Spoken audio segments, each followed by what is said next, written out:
Thank you. Miss Remy, you got me good? All right. So first things first, I want to tell you guys, this is Mrs. Borgman's Bible in the kitchen, okay? If you don't know who J. Kenji Alt Lopez is, I highly recommend you look him up. This is his third book? Anyway, it's got everything basic for cooking, not baking. He's not a baker. Two separate things, right? On the inside, and this is probably one of my favorite things, he does lots of photographs for what stuff should look like. This is the pan-seared steak we're going to use. It's super quick and easy. But there's like visual directions. And it's super helpful for those that, number one, don't do the kitchen all the time, or those of us who just need a point of reference as to what the heck we're doing. Okay? So this is the one we're going to use today. If you guys want to look at this, I'm going to get started on veg first. So we're going to do some potatoes. They take the longest. We're going to put them in the oven. And then we're going to steam some broccoli. We're going to do a steak. We're going to do a pan sauce with that steak. We're going to show you how to do a reduction and all that good stuff. And then I'm going to show you Hollandaise sauce. And I'm going to show you how poaching eggs, like for Eggs Benedict, yeah? So it's the poaching of the eggs, the Canadian bacon, and the Hollandaise sauce over the top. And it's always good to have, like, thanks honey, it's always good to have a little bit of greenery on that stuff so everything looks pretty. Not that it tastes good, but it also looks pretty. So we're going to get started on our potatoes first. The easiest thing to do, I think, is when you're doing potatoes, is roasting them. Because, number one, they're in the oven and you don't have to mess with them, right? So I've got a couple different knives. I do like the big ones. Usually I just cut them into fours when they're the small waxies like this. You can add any root vegetables to these that you like. We're just going to do a little bit of onion and a little bit of potato today. They don't necessarily have to be equal in size, but as you know, it does help cook them at the same speed, right? One of the things in that, okay, perfect, thank you. One of the things in that book that I have done on numerous occasions, there's super crispy roasted potatoes. So what he does is he chunks up potatoes this way, and then he boils them just a bit so they get a little squishy on the outside. And then what he does is he takes the potatoes after they've cooked a wee bit, tosses them in a bowl like this till they like get a little wiggly on the outside. And if you want to look those up, you sure can. So they're a little rough, right? So they're like getting all the crags and stuff on the outside. And then he tosses them in olive oil or butter. You can use either. Olive oil has a higher heat point, which is super nice. Yeah. Do we have some out here by chance? Okay. So we will do, you know what? We'll just throw in a carrot because it's fun. How's that?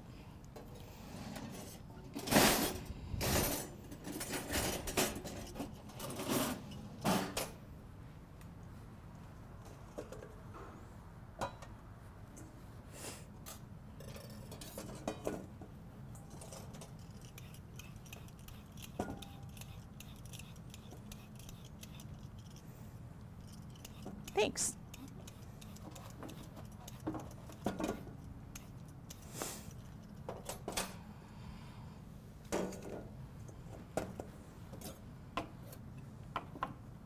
So when he does carrots and stuff, he always cuts them at angles, so they're a little bit more fun to look at, and they're kind of a good shape, right? So they're not all even.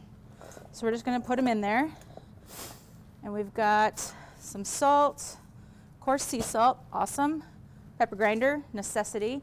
I always put mine on like the highest, so it's the biggest granules. And you don't need much olive oil. Probably a couple tablespoons, that's it.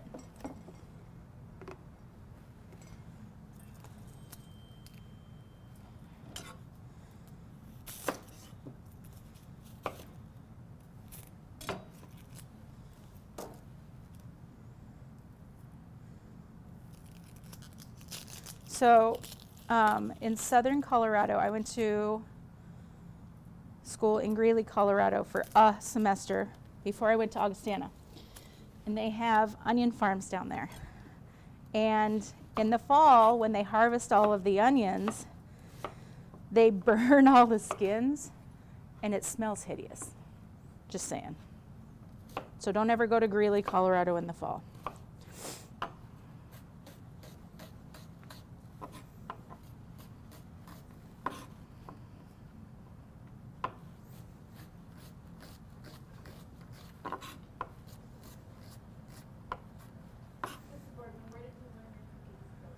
My kitchen.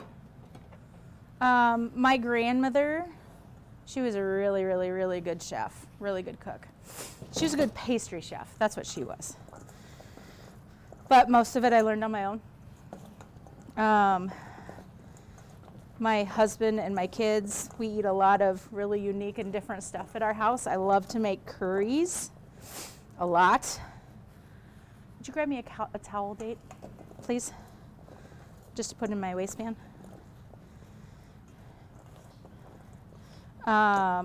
We do a lot of different stuff on the grill. There's 2 kinds of potatoes in here. All right, that's cool. So there's some small whites and some yellows. Yeah, no, it's all good. They had them in the same bag. Thanks, honey. Yeah, that's perfect. Okay. So, perfect. Sheet pan, it's a small one, like a half. Do you know where those are? Please and thank you. Okay, so we've got our potatoes all ready to go. We're going to set those aside for just a hot minute. Okay. You want a Sillipat on that? Or? No, it's all good. Get a little crunchy, it's all good. At the very last minute, thanks, babe, we're going to put salt and pepper on them just because we want the salt to kind of retain its shape. Potatoes always need more salt than you think they're going to need. Always. So can you guys kind of see how much I put in there? It's probably a good tablespoon, if not a little bit more.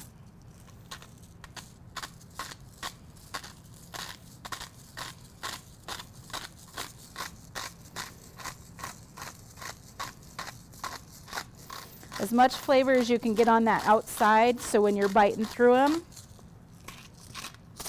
the better. All right. Perfect. So we're going to use a little freeze-dried sage. Sage is good friends with potatoes, eggs, chicken, that sort of thing. So now that this is freeze-dried, so it's really tender, you can kind of just squish it up a little bit.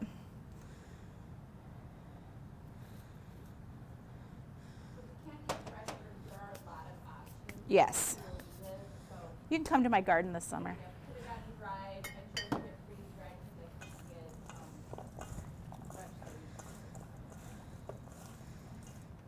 Your hands are usually your best tools because you'll be able to feel that everything's well coated. It's got enough stuff on it. Okay, that's literally it. Potatoes, super simple. Dump them out. Get all your seasonings out. Onions, spread them out, nice thin layer. Try to keep them towards the center so they have a little bit, there we go. Kind of spread the onions out a little bit. Those ones that don't quite get sliced up nicely. There we go, okay. Perfect. Okay, one down, literally, that was it.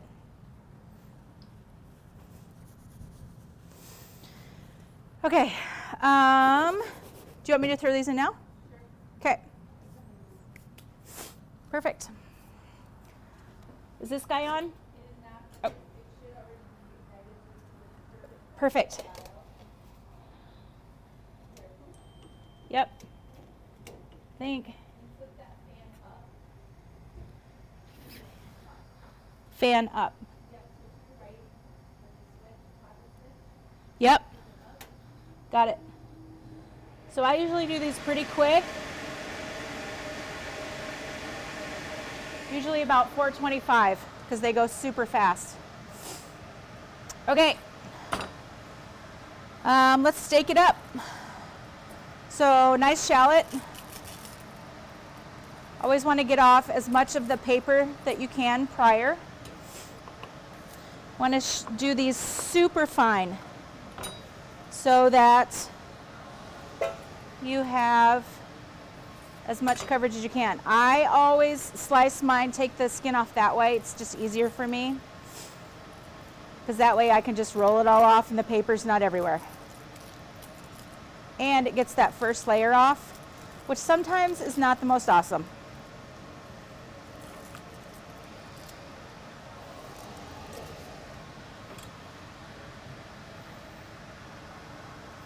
Okay, so we're just going to do half for this, and we'll use the other half for our Hollandaise.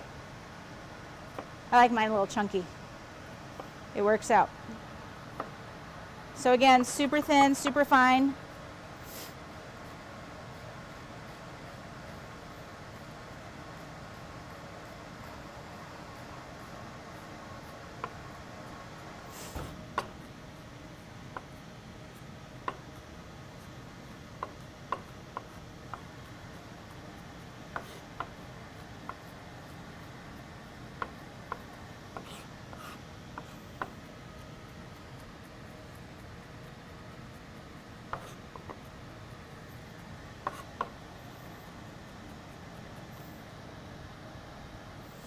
I'm also a big proponent of cleaning out your bowls and containers when you have like onions or batter or oil.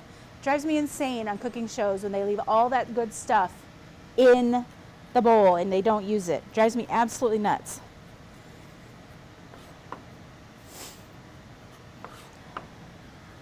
Okay, so that's pretty finely minced.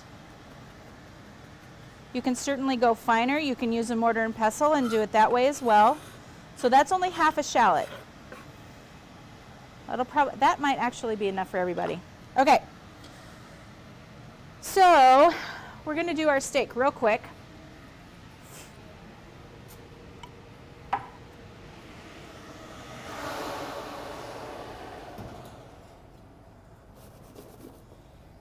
Middle rack, always best. Here we go.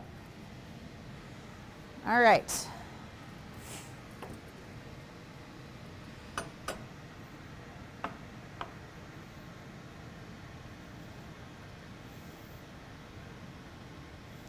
Mushrooms are one of those things you have to do at the very end, otherwise they get super soggy, and we don't like that. Super soggy is bad. Hi, thanks.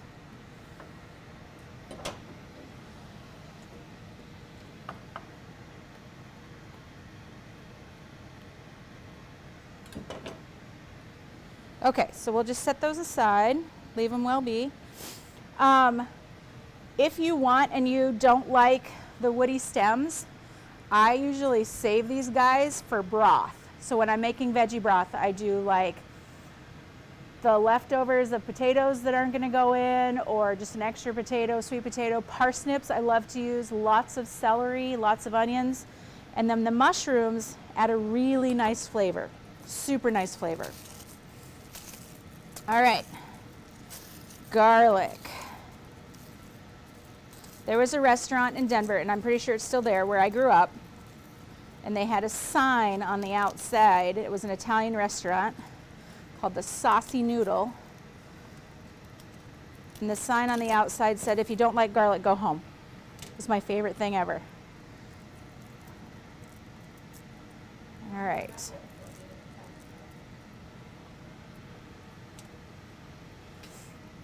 All right, when you are chopping up garlic, cut off the little ends, the little stems where it was. And then you can get your frustrations out on your garlic. Okay? And then just go to town. Slice it nice.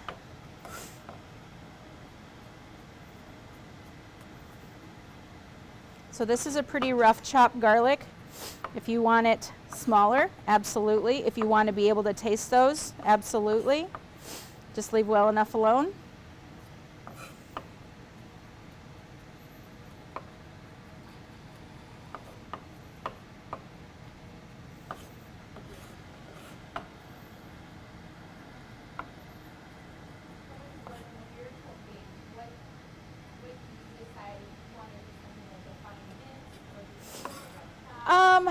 So if I'm doing a rough chop and it's like super quick dinner for my family and I don't have a lot of time, or it's going in something and it really doesn't matter how big it is, I'll do it pretty big. But for like a steak where you're going to see it and you want more of that flavor kind of dispersed all throughout, you can do a tinier mince. Yep. So you can kind of see how that looks, right? All right. I know I probably shouldn't be showing you that, but you know, it's what I do. Okay. So we're done with that. Put that over there. Put that over here. Perfect. All right. Let's do this. Now, to get a good sear on a steak, you want that pan hot. Hot, hot, hot. So we're going to let it heat up just a little bit.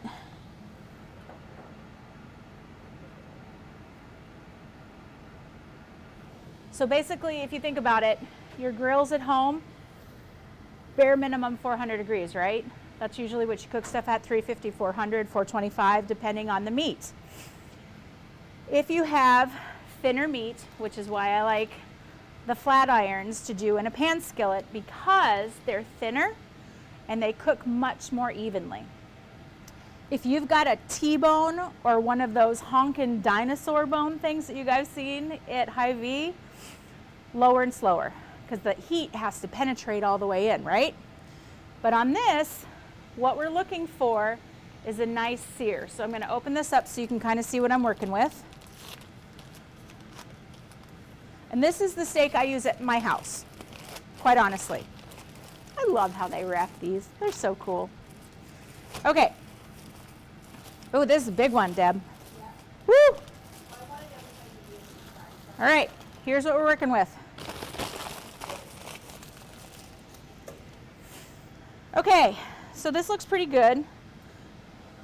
Nice and trimmed. Need a little bit of connective tissue. Okay, here's what I'm saying when I see connective tissue.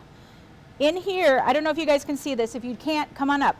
In here, there is what's called silver skin. There's a little bit of connective tissue that is super chewy. Super, super, super chewy. Like you can't chew through it. Like when you get a big steak and you're like, and there's that little rubbery thing, that's this.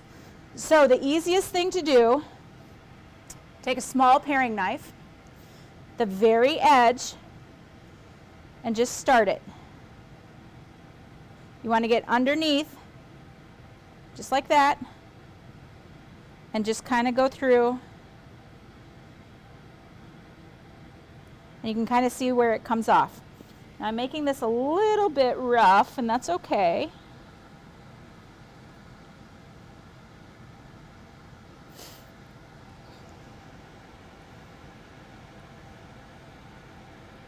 We just want to get under that silver skin so that, there we go. See it? That's the super chewy part. Don't like that. It's not good. Not tasty.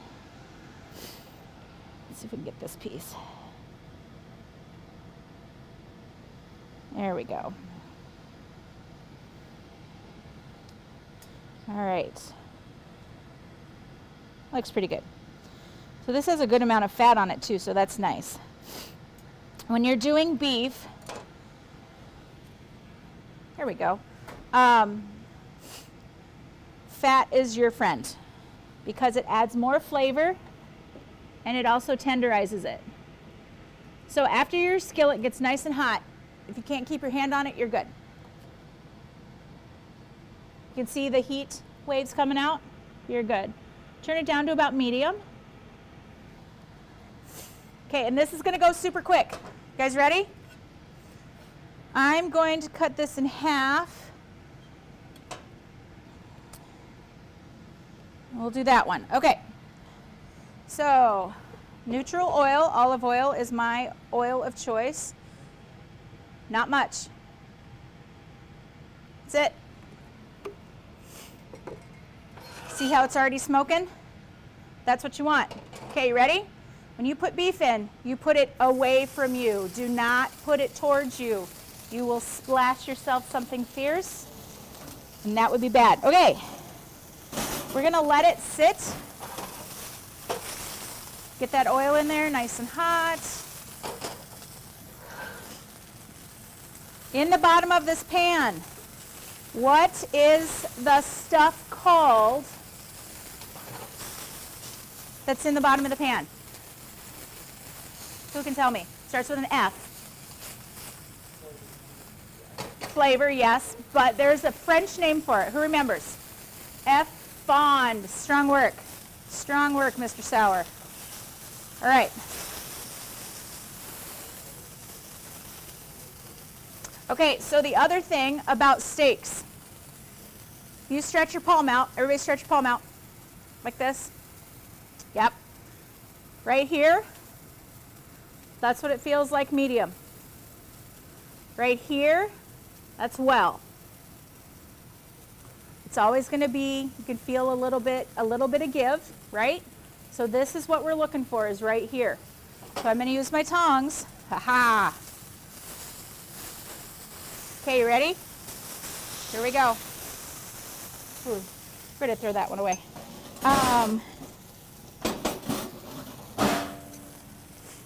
You always want to use tongs on meat. You don't ever want to use, there we go. You don't ever want to use a fork, because if you're poking your meat, then we're going to have a problem, and all that juice that you're trying to keep inside by doing this sear is getting out. Make sense?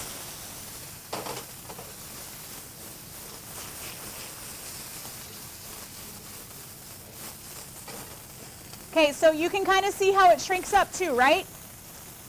So all of that fat and liquid and water that's inside this steak, it's all coming out.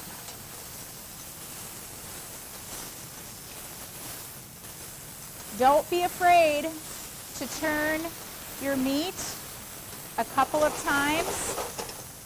Don't be afraid to peek at it. This is not quite enough. That's good. You want this stuff because that tells us that those proteins are cooked.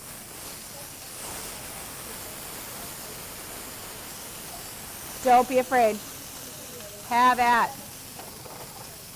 Yep.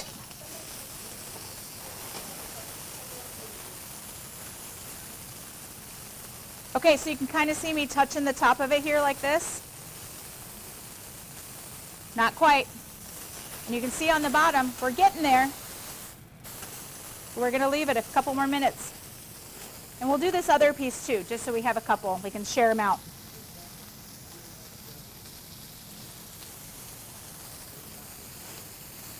We're just going to rest them on this board because it's awesome that way.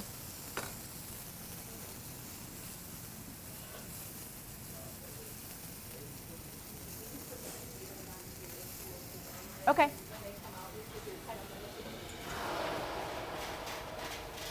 They're getting there. Yep, perfect. Thank you.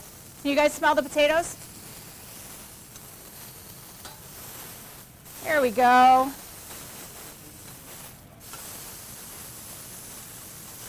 Getting there.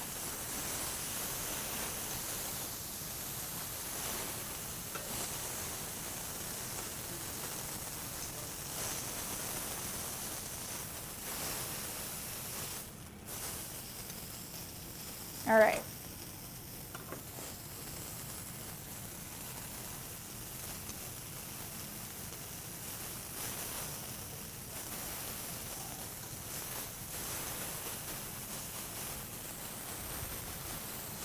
So, can you guys see? I'm going to show you the edge of this. Do you see how shiny that looks? That's all the fats coming out right there. That's what we like to see. Also, don't be afraid to adjust your flame. When you put cold food in a pan, it cools your pan down, right? Do not be afraid to adjust your flame.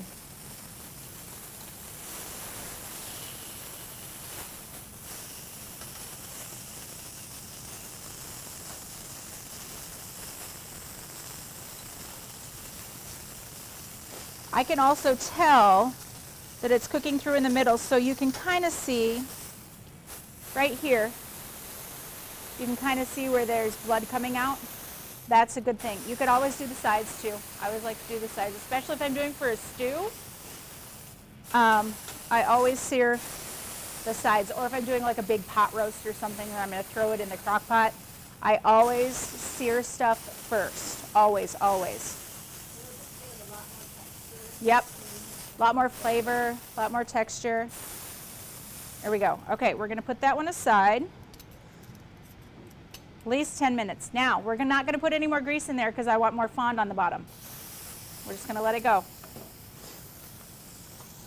And see, that one was a lot less smoky and sizzly than the first one. That's okay. There we go. Now we're getting some of that in there. All right. Do you have a preference, Deb? Okay. So I use regular wine at my house, but obviously we're not at my house, so we have to use cooking wine. The salt content in cooking wine is at least 2%, bare minimum. So it's basically like throwing soy sauce on your stuff, but it's wine, because soy sauce has a ton of salt in it as well. So, but that's what we're going to use. We're going to use that. We're going to use some shallots. We're going to use a little bit of garlic. And then we're going to use some lemon juice. There we go.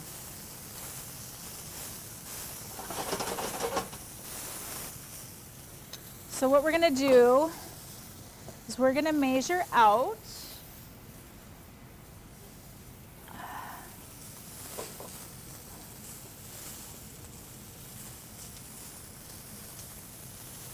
you smell it, it smells more like vinegar. It's just kind of what it is. We're going to do about half cup,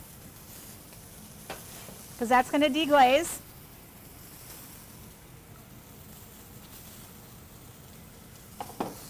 And then we're going to use some beef stock, beef broth.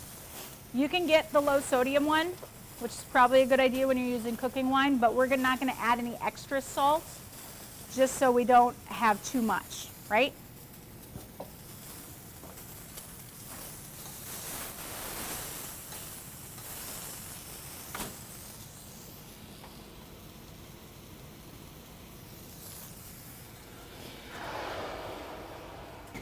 Okay, another 5 minutes on those guys.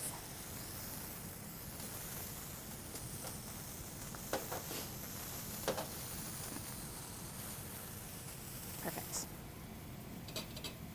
I have about 3 tablespoons of butter. That's also going to help us emulsify our pan sauce. So we're going to use that after we've deglazed, after we've used the shallots and sauteed our mushrooms really quickly. You can chop them up more if you want. You can leave them whole if you want and just kind of put them in the sauce just to warm them up. It's totally up to you. That's the best thing about cooking, is If you don't like it, try again. If your family doesn't like it, you like it. Just kidding. I make it so they all like it. But I mean, it can be an exact science, and it usually is. But when you're like the home cook like me, you just kind of wing it. And so last night is prime example. I have that book and maybe like 2 others, but that's it. I don't use a whole lot of cookbooks. I know what tastes good together. I know what my family likes that tastes good together, and I just kind of roll with those things. So when I do potatoes, Aid, guys, thank you. When I do potatoes and stuff like that, I always use herbes de Provence. Do you guys know what herbes de Provence is? It is an herb mix, but I make it myself because I like to be able to control which herbs go in and how much of each go in. But the most notable thing about it is it's got lavender in it. And it really adds that nice kind of earthy, flowery fragrance to things and that taste, and it's really good. If you haven't tried it, I highly recommend it. All right, there, we're getting there. All right, and we've got all this lovely fond on the bottom. Okay, I'm gonna take that out. And I'm gonna get out my whisk. I'm gonna turn this down. Pretty low. All right, ready? Add it in at the side. Do not dump it in the middle. And you're gonna stir and don't stop. This is like caramel, right guys? Do not stop.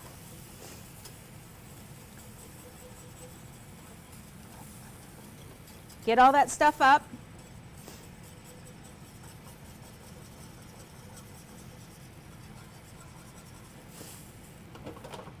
Get it on the sides because we got this little steak over here too. Get it up. And now that we've added cold liquid to our pan, we got to turn it up a little bit more.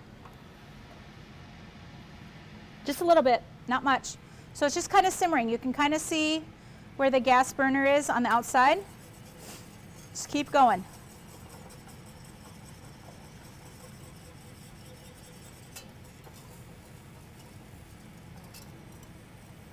And here's all that extra grease from the steak, which is going to add a lot of flavor.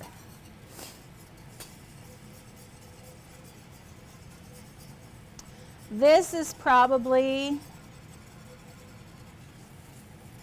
one of those things that takes a lot of practice. This is. That's all there is to it. Okay.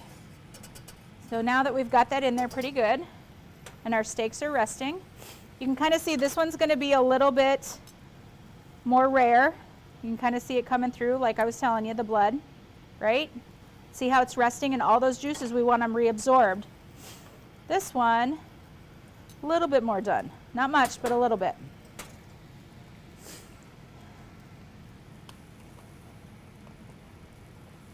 Okay, we're going to use a solid cup of broth. Now, when you're doing broth or stock, this one's got some pretty good collagen content in it. It's a little thicker. If you don't have something that's got some good collagen content in it, to make it more smooth and more luxurious, you know, that kind of buttery mouthfeel, you can add a little bit of gelatin. Now, when I say gelatin, I'm not talking like lime jello. I'm talking about unflavored gelatin packets. And you can get those at Hy-Vee. It's fantastic. They work really good. And you just need a little bit. You don't need a ton. Okay, so this is about half of what we started with, and that's what you're looking for. Okay? So now, we're going to do this. We're going to add about half of our garlic.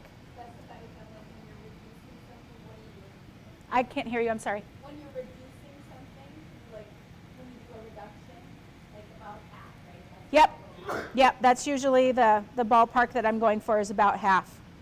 Sometimes people try to cook it down too far, and they're kind of just left with life. Yeah. And you don't want to cook it down too tender. Don't get rid of all of it. All right. So we just want these guys to get a little fragrant in there, so we're going to let them go just a bit. And that should give us time, oh yeah, to pull these out.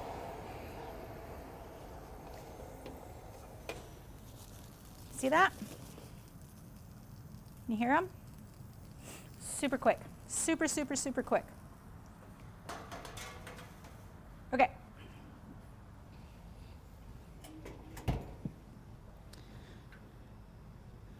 Off, perfect. Okie doke. All right, I can start to smell my garlic.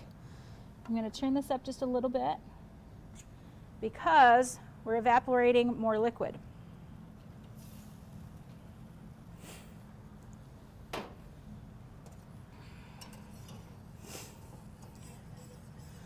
So while this is reducing, you don't necessarily have to stir it all the time, but you do want to get as much of that fond off the bottom of the pan that you can. And that beef stock will definitely help.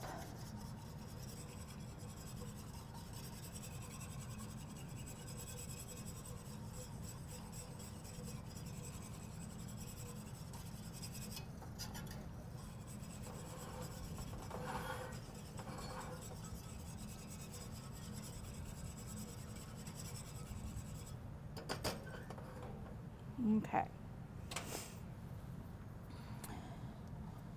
I'm just going to add just a tiny bit of lemon just because I want to counteract that salt. You can always use bottled lemon juice, or you know what's really good? Are those lemon granules. Have you seen those? They work fantastic. Because number one, they don't add a whole lot of liquid to whatever you're doing. And they have a wonderful fresh flavor. So if you've seen those lemon packets or the orange ones or the lime ones, that's something I use at my house all the time.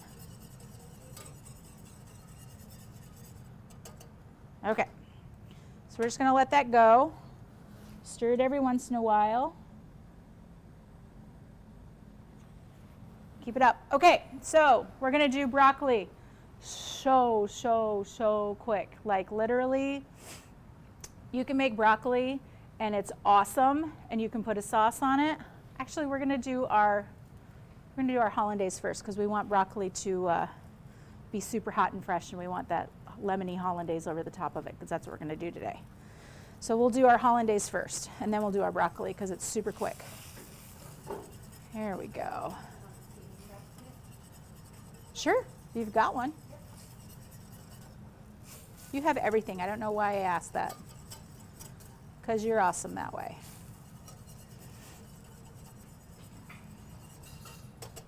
Okay. Hollandaise is super simple. And we're actually going to use the boiling water back here to do a Hollandaise. You want to use that for your poached egg, or you want? I'm going to use it for both because I'm just going to put a bowl over the top of it. Does that work? Yeah. Cool. So here's a steaming basket. Yay, thank And you. then you need Is that guy? Yeah, we'll put it in the back. safes here. Right? Yeah.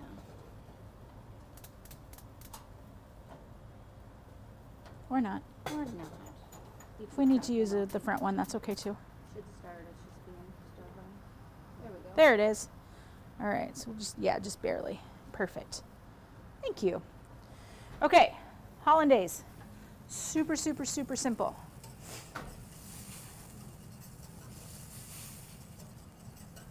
So basically all Hollandaise is, oh, that reminds me, I gotta melt this. It's melted butter, egg yolks, water, lemon, salt and pepper. It's literally it.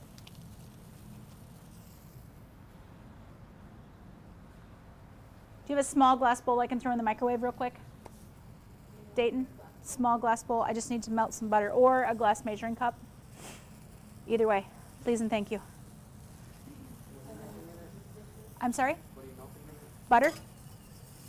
Glass would be preferable, please.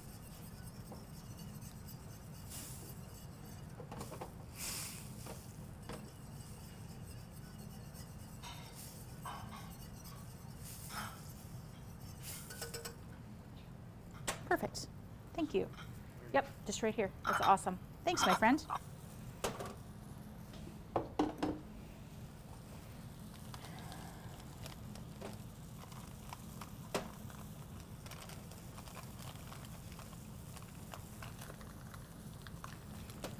All right. So we're just going to melt this a little bit.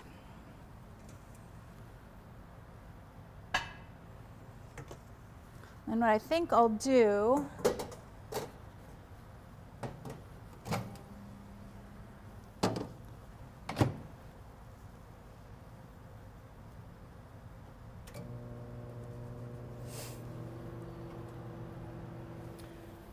is move this back, and then I'll show you Hollandaise up here.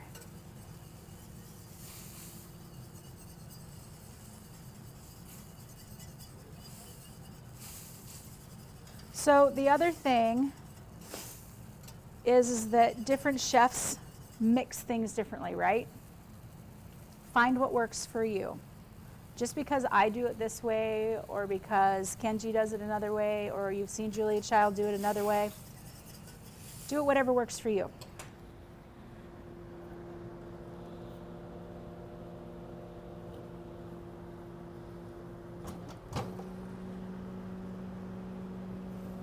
There we go. Perfect. Okay. So we'll get that up here. We're just going to let it cool a little bit because I want some of those milk solids in the bottom to settle.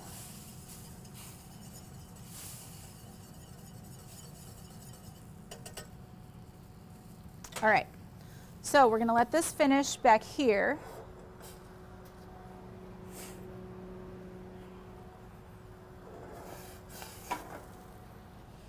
I'm going to turn this guy down. There we go.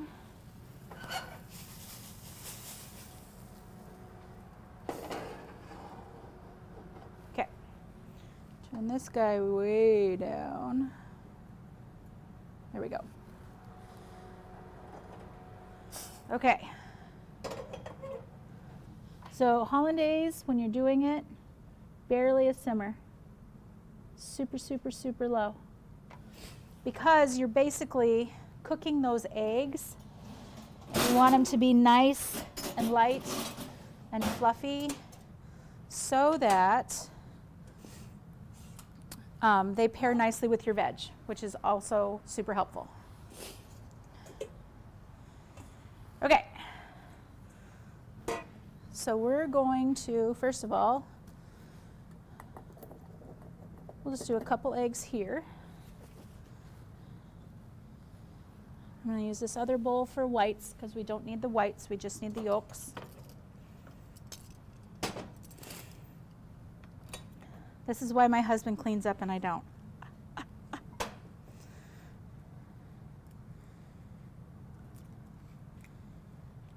So as much of the white as you, yep, see, happens all the time. Let's try again.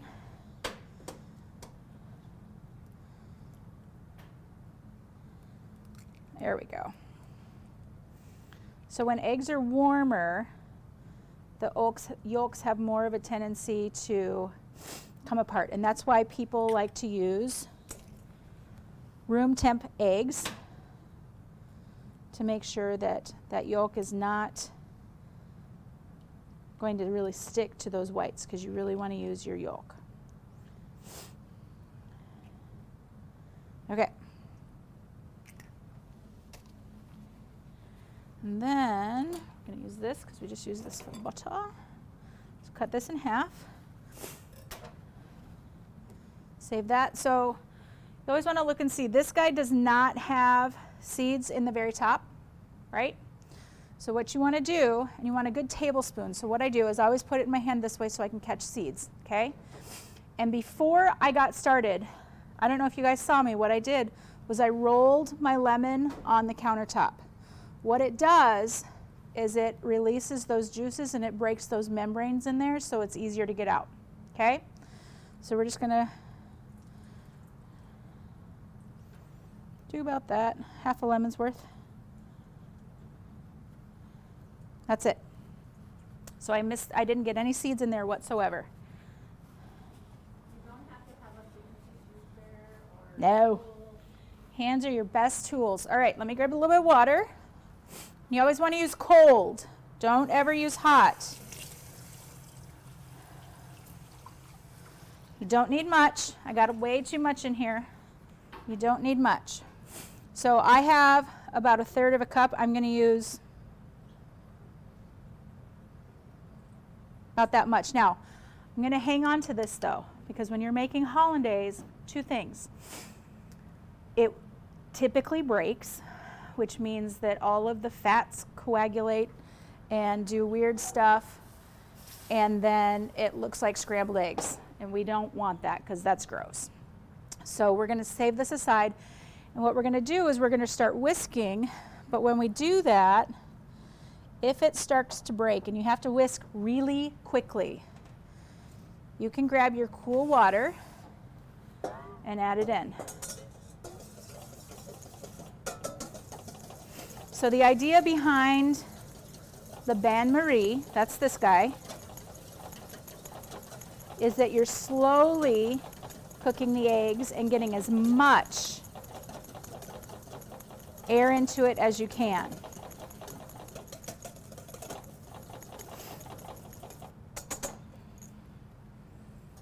We just need a little bit of salt, just a wee bit. That'll work. Salt always makes it taste better. Always, always, always.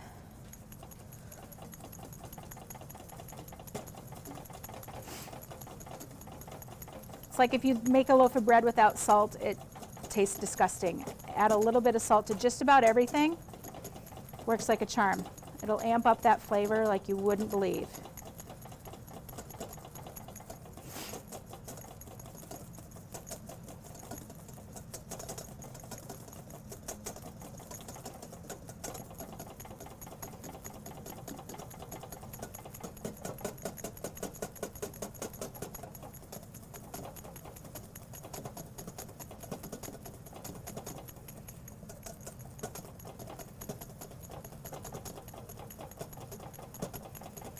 This is kind of like that caramel that we did.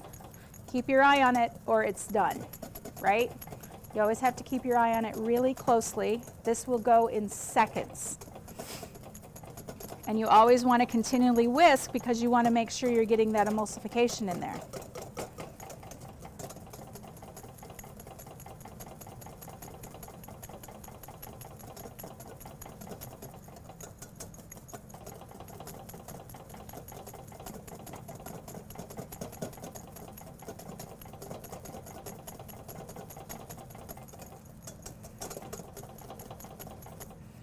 And again, with mixing, find what works for you. You don't have to do what I'm doing. You don't have to do what any of the chefs are doing.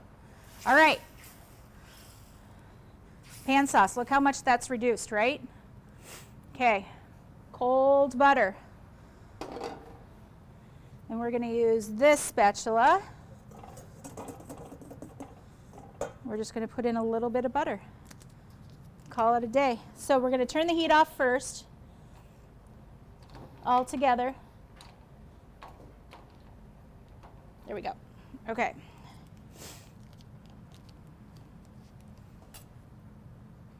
Use about a tablespoon. That's good. Don't need the whole thing. Same whisk from before. We're just going to put that in there.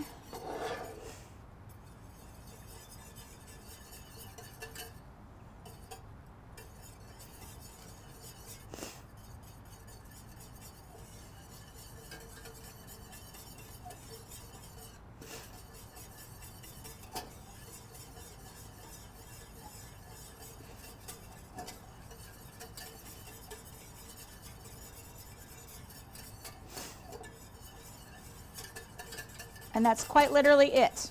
There's your pan sauce. Okay? Look how much that's reduced, you guys. Look at that. So I have roughly steak and a half worth of sauce in there. If you like it more saucy, definitely, but that's that. Okay? So there's that guy. I'm going to leave that alone for a couple minutes while we continue our hollandaise.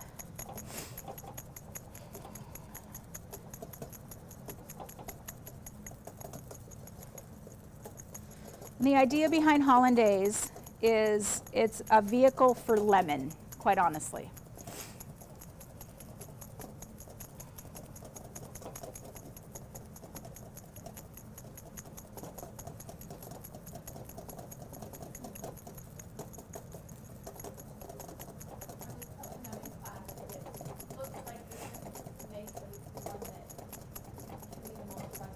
It is, yeah, it truly is, because inevitably this will break. I know it will.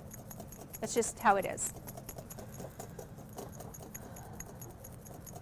So what I'm looking for here, before I drizzle my butter in, and you can see the butter, right? All those milk solids have gone to the bottom. So that's what I needed, because we need melted butter for this. It makes it much simpler. Okay, so what I'm looking for is just a real light. So there's still some egg in the bottom there. I can kind of see that it's still darker in the bottom. That's not what I'm looking for. I really want this to be light and pale yellow all the way through, and a lot of air in it. A lot of air.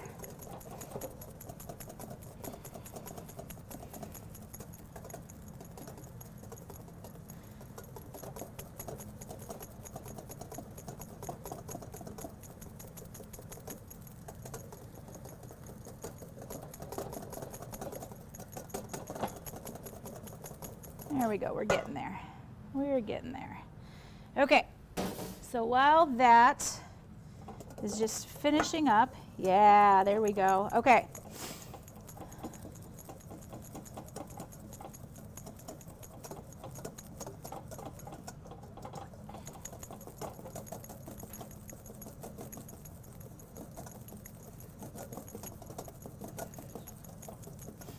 So you can kind of see at the bottom where there isn't any more of the darker yellow that looks like uncooked yolk, and it's pretty light, and it leaves a trail when I'm stirring. That's what you're looking for.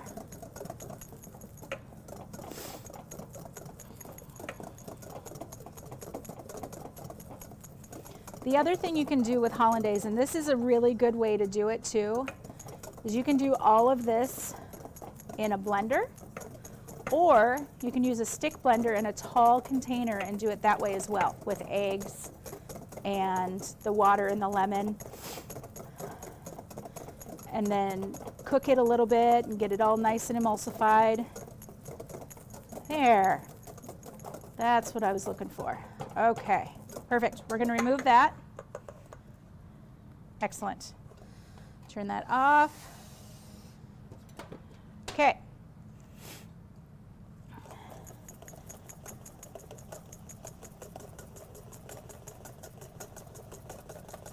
Perfect. Now, this part is challenging. So you're going to be doing very, very little butter at a time, very little. Because you want that emulsification to take place.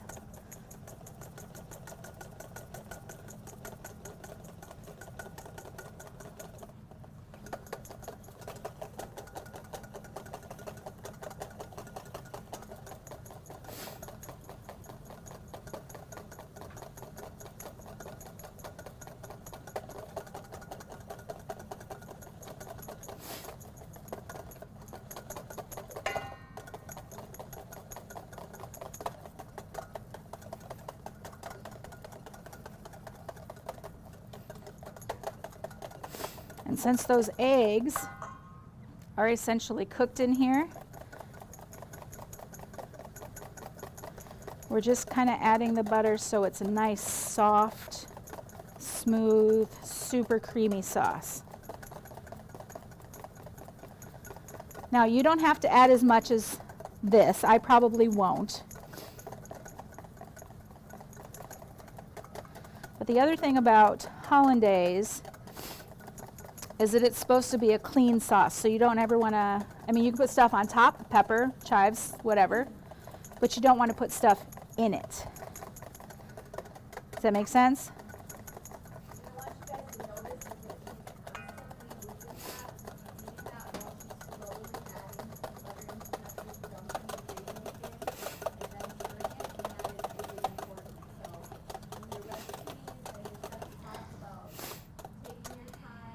There we go.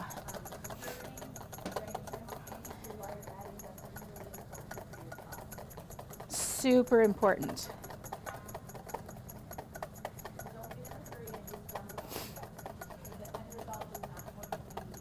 Does not work. Okay. Hey, that looks pretty good. Okay, one other thing that I like to do with Hollandaise, and I guess it depends on how much lemon you like. I am a huge lemon nut. So I'm just going to do a little bit of the rind over the top. So when you're doing lemons, you only want the super yellow part on the top side, right? When you get to the white part, that's the bitter part. That's the part that tastes nasty. So just keep turning your lemon. Don't need much.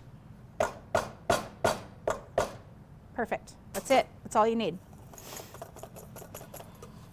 And that'll give it that extra lemon oil that we all like, that lemon flavor. All right, so that's done. Our steaks are done. Our pan sauce is done. Now we're going to do our broccoli. Perfect. Broccoli is super, super, super quick. So I've got a steamer basket back here. Inside. Are we on there? Okay, good. Okay. So I've just got 2 good-sized stalks of broccoli, right? Easiest thing to do with broccoli is this. Number 1, take all the leaves off. They don't taste good. And I usually just use my thumbnail or a little paring knife or whatever. And then when you're doing broccoli, again, this is what I save for my stock. This is really good flavor, guys. So what I do is I score my broccoli in quarters, just like this, so that I can tear it off, right? So now I've got some pretty good individual size servings, or 1 if you're me, because I like broccoli.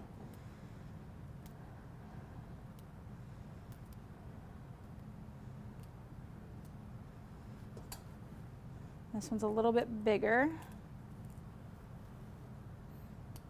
Okay.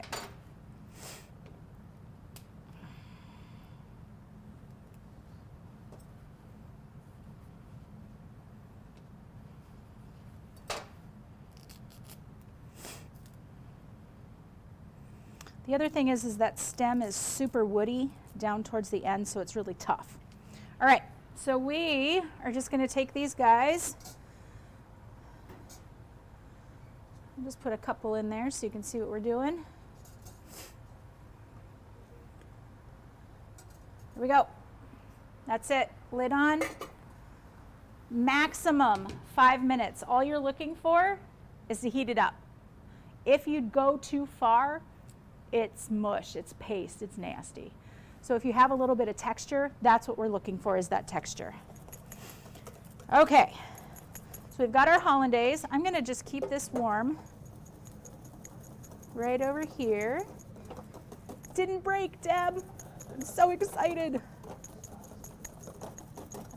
a little ladle in that drawer too. Gotcha. All right. So we've got our pan sauces good to go.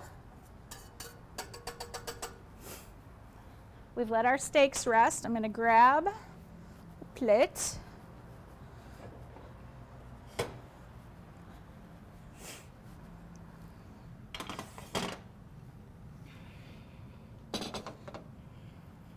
Which one should we use? What do you think? First one or second one? Second one? Okay. See, and all those juices are still there. That's good. We'll just kind of corner that guy.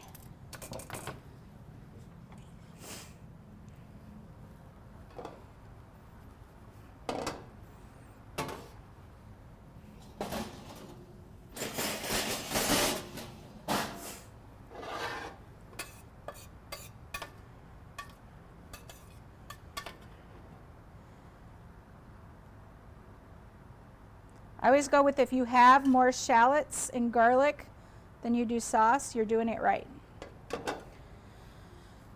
Okay, we're going to take a look at our broccoli. It's getting there. Okay, so broccoli turns bright green, bright green when it is cooking. You don't want to take it to the gray stage because then it's going to smell and taste like cabbage, which is not what we're looking for.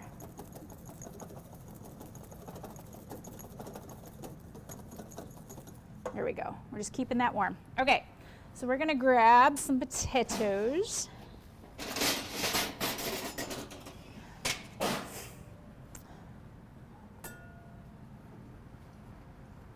And some carrots.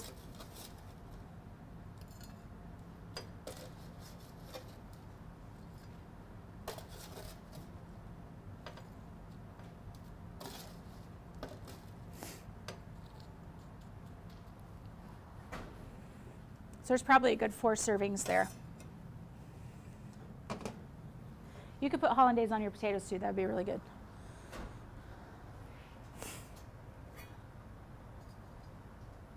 Couple more seconds. Okay. So here's this with the pan sauce. And the other thing I'm going to do is we're going to see. So this is like a medium rare guy, okay?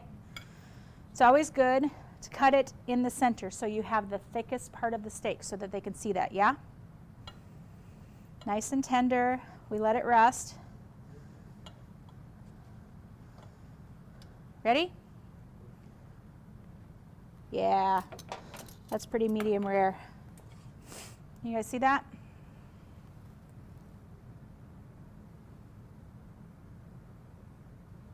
Okay.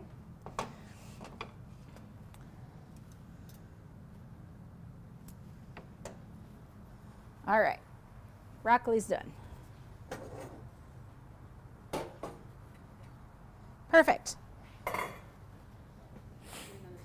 Nope, I'm just gonna use the potato spoon. We're good. All right.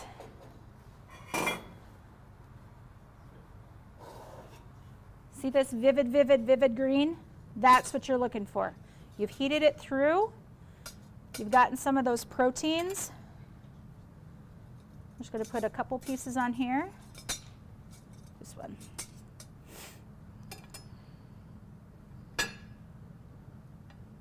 Flip that over so you see the super green.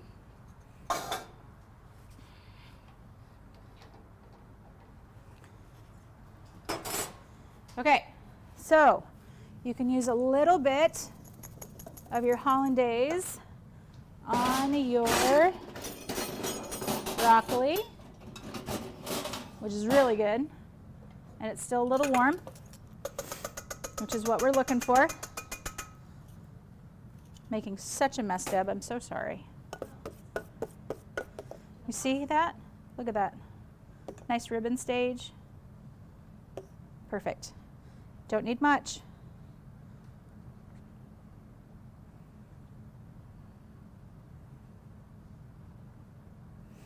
Okay, there's one. We'll save the rest for our eggs. Okay. Yeah. There you go. Okay, so now we're gonna do our eggs and toast and ham. Canadian bacon, ham.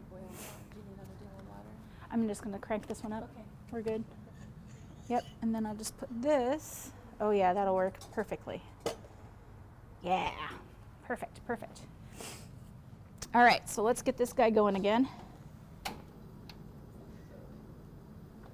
So when you're doing eggs, Actually, I'm going to put a little bit more water in there, I think. Yeah. About half. Do you usually put vinegar in yours? I do, but Okay. It helps them set, I think. And there's some Yep. here somewhere. Right? Yeah, it's right here. Okay. So a cool thing with, so if you're doing eggs for a Benedict Arnold, to make the whites set up a little bit, just need a little bit of vinegar. It helps them coagulate and really helps them stick together. So we're just going to do that. Just a little dilution. Don't need much, just a bit. Okay. So the other thing that I like to do, and you don't have to do this, but it's something that I do at our house when we do this, I always saute the ham just a little bit so that it's got a little texture and a little color on it, and I don't like it cold because I'm kind of a spoiled brat that way.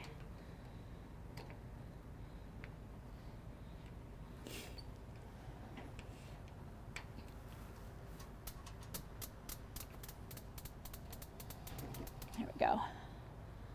So we're going to get that nice and warm. Just barely simmering, barely saute this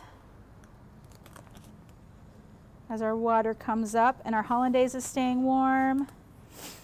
And we're going to do we have some brioche. So typically these call for English muffins. We don't have English muffins. Do whatever you want. Bread's bread, right? Truly. So we've got some brioche. And this is actually pretty good stuff. If you haven't tried it, this is a decent store brand. You can use the heels of the bread if you so choose, because that's going to be more solid on the bottom. And it's going to have a little bit, I know. It's going to have a little bit more of that English muffin texture on the bottom if you use the heels of the bread. But because Dalton is giving me faces, we'll use the middle.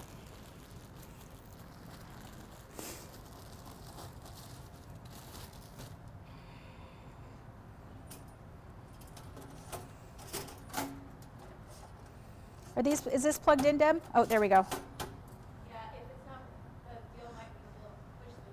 I got it, I think. Yep, we're good. Sometimes that GFIC is. Perfect. Okay, that pan's getting hot. Our water's starting to boil. I'm going to move this back here so I know what I'm doing with it. That's toasting.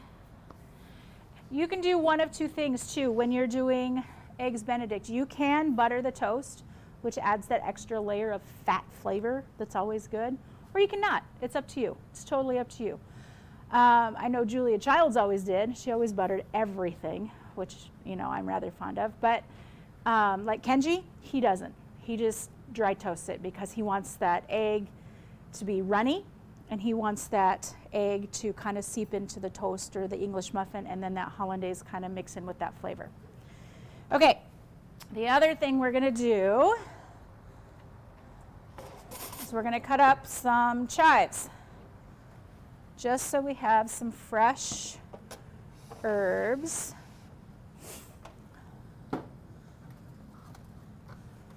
For this. This is the kind you see at the store all the time, yeah? Yeah.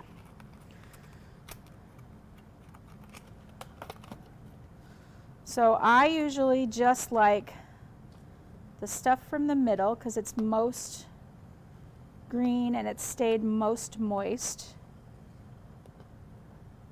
There we go.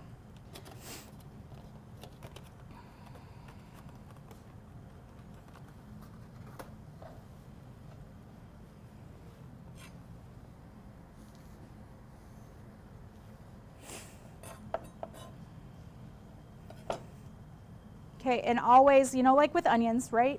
There's always a lighter green end where they're all connected, so just use the tips. So cut off that very first.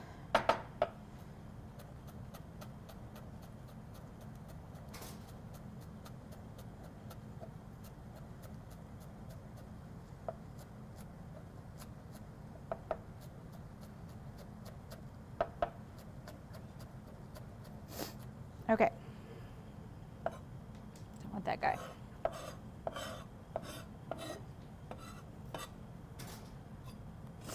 Sweet.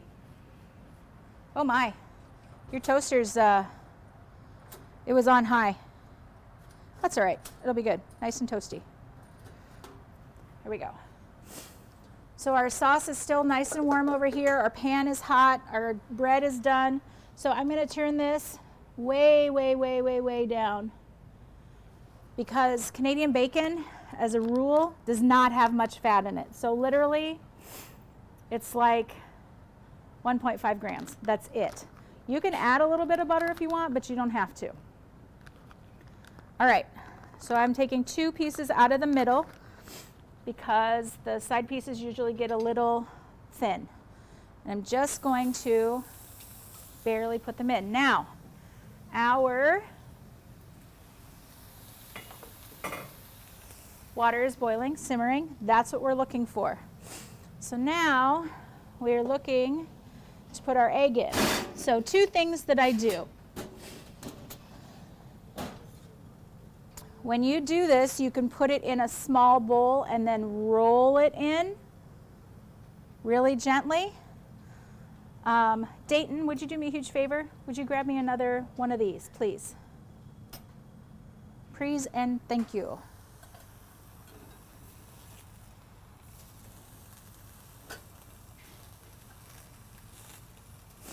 All right, there we go. Awesome, thank you, darling. Okay. So, and with poached eggs, because that's basically what we're doing, there we go.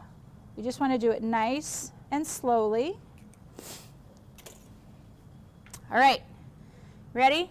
Here we go. Nice and slow. Keep it all in the same place. That's the idea, because you want those little bit of yolks, yeah, to kind of encapsulate the whites, to encapsulate the yolk. See that? Just barely. We're going to turn that off.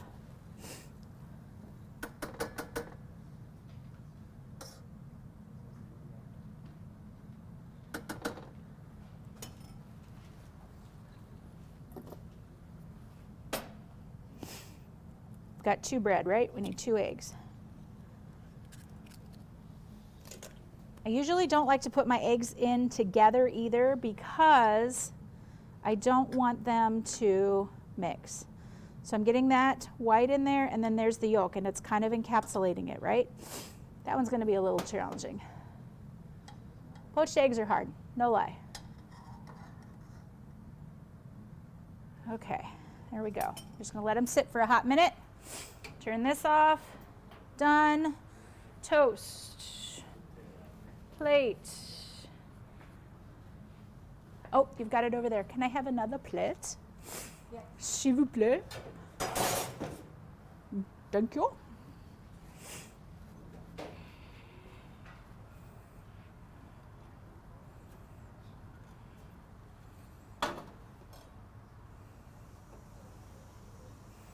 So the ham is nice and hot. It didn't get hardly any color on it at all, which is perfect, because that's going to be the bed for our eggs and for our sauce. So now we're going to take our big old slotted spoon.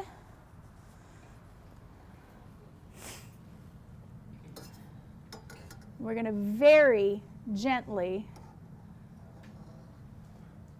take these out. Very, very gently, because keep in mind, those yolks are still going to be runny. You just want them hot, but they are still going to be runny, right, Aiden? Woo!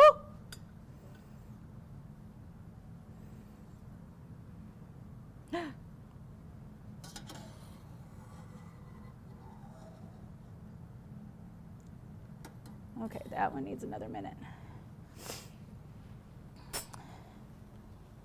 Okay. Perfect. And our hollandaise is still warm.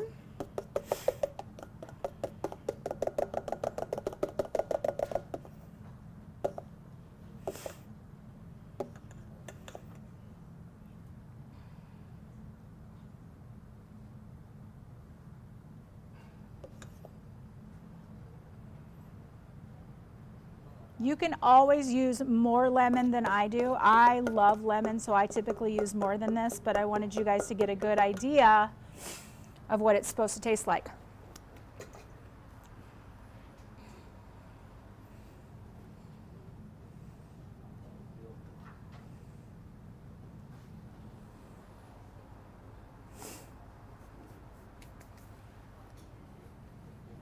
All right. Very gently. You can see how it's still jiggling, right? That's what you're looking for because you want that yolk to kind of, that's the idea, kind of let it just flow all over the bread.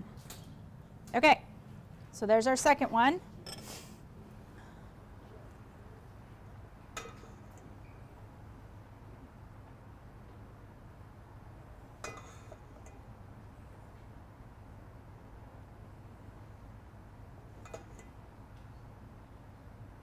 There we go.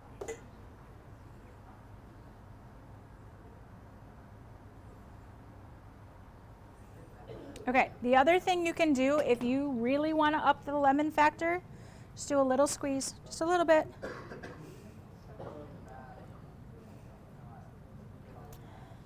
And then you can do a little bit of the zest. It's always pretty too. I'm a big fan of whatever you're cooking, if you've got those ingredients so people can see them and they know what's in it. There we go. Just a little bit. All right. Eggs Benedict. Here you go, Deb. How sweet that is. Did that work out? That's awesome. What do you think, guys? Emmy's smiling. Emmy, do you need some breakfast? Yes, yes.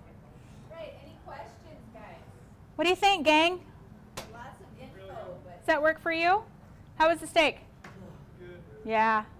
Those, I tell you what, those flat iron steaks, they are the best. the potatoes were a bit. Did you like the potatoes? I'll make potatoes like that. Right? Oh, try a little bit of fresh sage when you do it. Put baking powder. You could do that too. Yes, yes, to make them more craggly. Yeah. Thank you, guys. Culinary one, what do we say?